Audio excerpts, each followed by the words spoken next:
любовь, природа, свобода и любовь. Природа, свобода и любовь. Всем хай! С вами Юджин, и сегодня мы будем с вами продолжать играть Dark. Честно скажу вам, я стремаюсь играть сейчас в эту игру, потому что в тот раз нам повезло. И сейчас я абсолютно вообще без понятия, что делать. Что делать-то в этой игре? Куда идти, чтобы не сдохнуть? В кабинке своей долго оставаться не смогу, мне нужно будет трава искать. В общем, я не знаю, я подохну. Я очень скоро подохну. Смотрите, игра обновилась, и появились испытания. Их целых два. В первом испытании нужно найти сигнальный пистолет на вершине Волчьей горы. Автобус по вечернему городу. Я гляжу в окно. Придется проделать. И здесь надо добыть часть первая. Вас преследует матерый медведь. Чтобы убить его, потребуется старое медвежье ружье. Не вижу бонусы, какие теперь нам дают. Где посмотреть статистику свою? На скалу, наверное, сейчас заберемся. Да, мне уже сейчас надо будет обратно поворачивать. Ну, пещерка, может быть, здесь какая-нибудь будет. Не... Его подружка хочет мороженого, свист тормозов и шарканье дворника, мелочь на автобус и кружку горького пива отсчитывает дядя с лицом уголовника, деньги собирая на ремонт автомобиля. Сексуальная блондинка в платье под карденом кровожадно глядит на шикарного мужчину. Он выходит из своего Мерседеса, скучающим взором смотрит на витрину. Он видит отражение своего костюма, прекрасного галстука, родом из Гонконга. Он не замечает раздраженной фурии, он ценит лишь себя и группу La Bionda. За этой сценой следит с интересом безусый мальчик в ботинках топ-мен. Он любит женщин и марихуану, он только не любит из лишних вопросов. По улице придет толпа пацифистов, несколько лозунгов, флейта и гитара. Они выражают свое недовольство политикой безумцев мира капитала. А мимо крадется старушка в черном, месячная пенсия завязана в платочек, по пути рассуждает о повышении цен, о новом свитере для внука меломана. Он днем и ночью слушает аквариум, продает пластинки и старые книги, прячет под подушкой Жан-Поль Сартра, мечтает научиться играть на ситаре. Катится автобус, словно аквариум, набитый живыми и скользкими рыбами. Я гляжу на мелькающие лица, пытаюсь разрешить глобальные вопросы, пытаюсь понять парадоксы общества слабо охваченного новыми идеями. Жена выписывает журнал «Работница», а я газету с таблицей лотереи. Сосед читает о встрече в Нью-Йорке. Он работает в плановом отделе. В газете напечатано о ядерной опасности, борьбе с алкоголизмом и новыми идеями.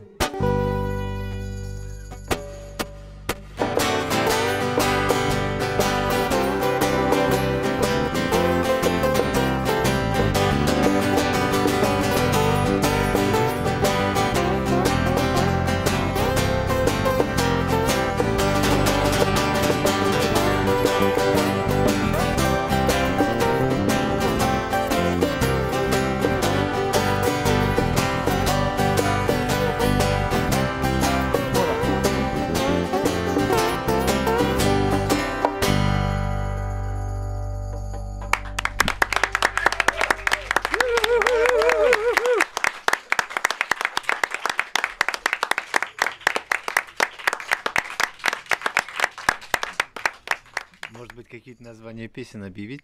Да, можно. Следующая песня будет называться «Хучи-кучи мэн». Вполне понятно.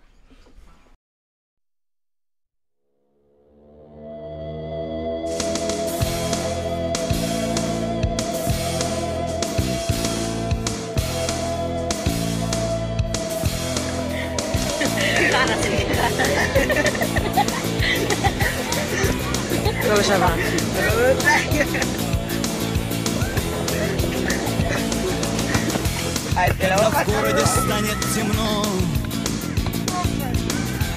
когда ветер дует с Невы,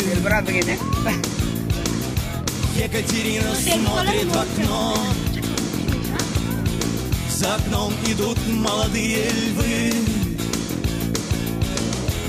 Они не знают, что значит зима. Они танцуют, они свободны от наших потерь. Им нечего делать с собой сейчас. Они войдут, когда Екатерина откроет им дверь.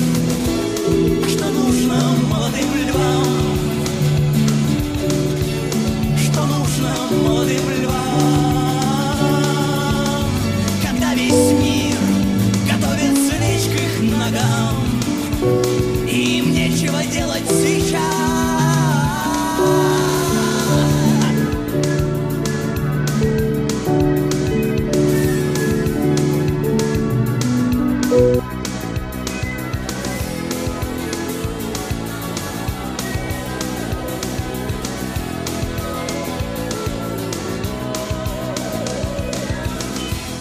Но я не скажу им ни слова.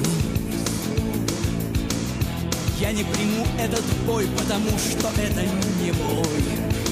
Все равно все, что сделано нами, останется светлым. Все равно все, что было моим, возьмет себе кто-то другой.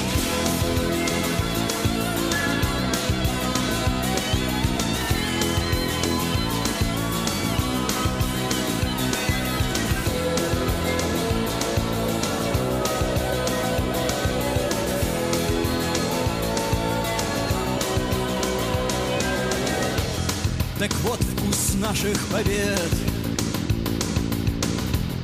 вот зелень нашей травы.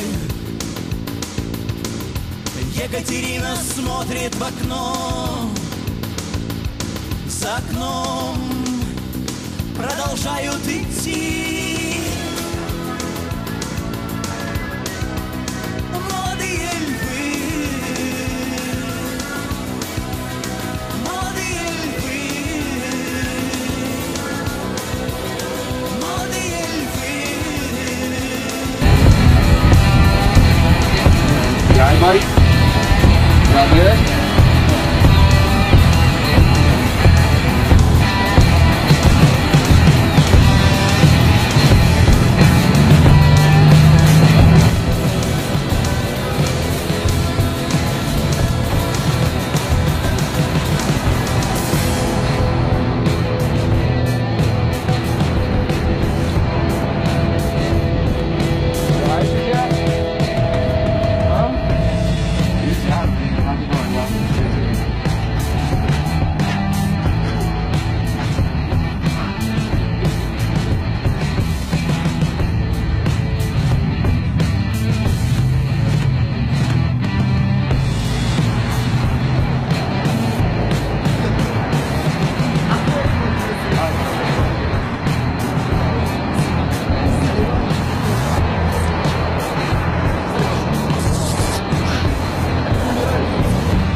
Лошадка лениво плетется по краю сугроба. Сегодня молчат бубенцы моего колпака. Мне тесно в уютной коробке отдельного гроба. Хочется курить, но никто не дает табака. Хмурый дьячок с подбитой щекой тянет, выводит за упокой.